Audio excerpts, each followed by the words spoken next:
Good morning, family. My name is Erick Klouse, and I'm the Multi-Ethnic Ministries Coordinator for the Downstate Illinois Division. And one of my great privileges and honors the last 2 years has been working with the Lafayette chapter at the University of Illinois. So I wanted to share a story with you of just God's faithfulness to me as I've been partnering with these Latino students at the University of Illinois. I had a conversation with one of my student leaders last year, Cecilia, at one of our leadership team meetings, and I was sharing with her about some of the things that I've been doing in the Midwest about white identity development and the importance of white students understanding what their place is at the table of multi-ethnicity and justice, and sort of talking about what that ethnic identity development looks like. And she had shared with me that year, this is a story from last year, that she was what's called a multicultural advocate in her dorm, and it's kind of like a specialized RA position. So it was her job to come up with programs that would promote multiculturalism, diversity, social justice, and stuff like that in her residence hall. And so she kind of threw the idea out of, oh, Eric, what if you came and gave a dorm talk about white identity and just what is the place of white folks at the table of multi-ethnicity? And so we kind of threw it out as an idea. It didn't really go anywhere. We threw it out. A couple of months went by. The semester ended. We started in January again. And at the end of one of our leadership meetings in mid-January, we were kind of leaving and saying goodbye to each other. And she said, oh, yeah, that's right. That program that we talked about with white students and you talking about white people and everything, we're going to do that, and it's in 2 weeks. Here's the date and the time. And so I actually wasn't even free that night, so I shifted a few things around to be able to do the talk, but at that point, we had no idea what we were getting into to be able to do this program at the University of Illinois. Early in the week that the program was supposed to happen, Cecilia called me up and was very nervous and soft-spoken on the phone. And that's nothing like her leadership style. She's a very confident leader, and we were talking on the phone, and she said, Eric, I just want you to know what you're walking into. And she said, some African-American students saw the publicity about our program and are furious. And one of them has created a Facebook account, and they've invited all the black student leaders on campus and all the black student organizations to come to the program. And they think that we're putting on the program to resist all the programs about black history that are coming up. And Eric, they think that we're going to do a program about white supremacy. Will you still come? And there was a moment of silence before I responded, but I had two reactions to the question that she asked me. The first one was, Cecilia, of course we're still going to have the program. There's no way that I'm going to let you take the heat for all this publicity and all this misunderstanding, so of course I will come. And then the second reaction was, at least it's free publicity for the event. We got a lot of publicity from the black community. So.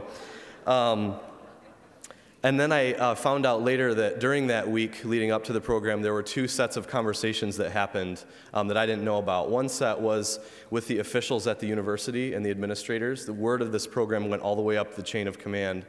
And they had talked about whether or not they needed to bring the campus police to the event in the dorm in case things got crazy and got out of hand. And so I was already picturing the headline, InterVarsity staff member provokes race riots at the University of Illinois. And so that set of conversations happened. The other set that happened was between Cecilia and the staff and faculty of color at the University of Illinois who didn't know who I was. And Cecilia went to bat for me and vouched for me and said that I would be excellent as a facilitator. And so she is really the reason that the program could happen, because without her advocating for me, I wouldn't have even had access to the students. And so it was this great partnership between Stacey and I that allowed the program to happen. And I still remember on the drive over the prayer that I prayed, and I remember I was driving and I took my hand off the wheel for a second just to point at the heavens and just to say that 2 of your kids are trying to put on this program for your glory, and we need you to show up and rescue us. And that's what I said. And he did show up. He did show up, and he helped us. And when I got there, the student lounge was packed with 100 students. It was a small student lounge. It had 100 students, and about half of them were black students at the program. And Cecilia and her co-program director had a short presentation at the beginning. Most of it was about the history of the term Caucasian and how we came up with racial categories and stuff like that, and the U.S. Census and a few other things. And then just some funny observations about white people that were kind of interesting. And then it was my turn to get up and present. And basically what happened was everybody was set in an audience style. So I changed the room so that everyone could see each other. And so I made a big kind of square. It's kind of a double square. And then I stood in the middle. And then I facilitated a discussion about identity development and cross-cultural partnership and justice with these students in the room. And the conversation, the program was supposed to go an hour, and it went 2 hours, and we had to kick people out because there was something else that was going to happen. And they created an email list to be able to stay in touch with each other and to continue the conversation.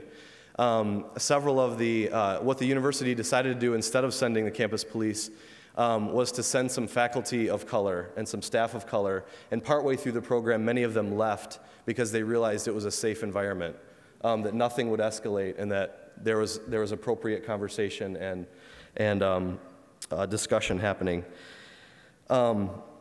At the end of the program, Cecilia and I were just floored at what God did. We were so humbled by what he had done, and it actually gets better than that. The following week, I sent out a follow-up email summarizing a few of the things we talked about in the discussion, and I got an email back from the woman who is the Assistant Director of Housing for the University of Illinois, and her name is Trish, and she's in charge of the training for all the RAs and all the hall directors that happens at the University of Illinois. And my name had been given to her by the African-American hall director that was over Cecilia. And she told Trish that it was the best program they'd ever had in that dorm, and that I was a great facilitator, and that maybe the university could use me in other ways. And so Trish wanted to meet me and talk about my role in InterVarsity. And to make a long story short, she wanted to hear how I could partner with her training of RAs and hall directors at the University of Illinois. And she said something to me that I've never forgotten. She said, "Erick, you're white, you're male, and you're Christian, and you're not trying to hide from any of those parts of your identity. And because of that, you are a huge asset to this university, and we want you to be at the table."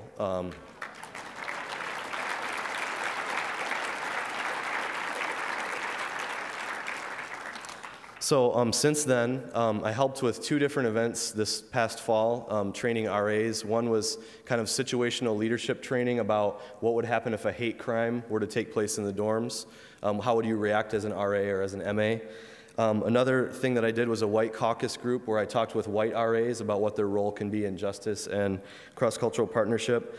And then the last one that I did just a few months ago was she asked me to come and present about the impact of Christianity at the University of Illinois and to highlight some of the major churches and Christian organizations that are influential there at the college and at the university. And they especially wanted to hear about the differences between Campus Crusade and InterVarsity. And if any of you are interested in my findings, I could make those available later.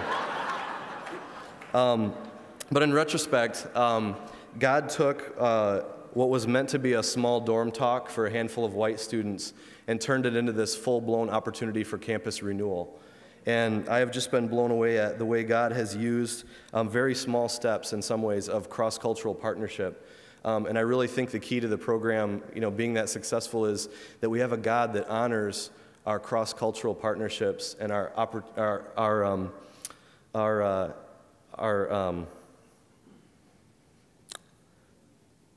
I don't know what word I'm looking for. I'm sorry. I just blew it. I'm in front of the whole National InterVarsity, and I just blew it. But he takes our opportunities. We take a risk, and he honors it. That's basically what I'm trying to say. We take a risk, and he honors it.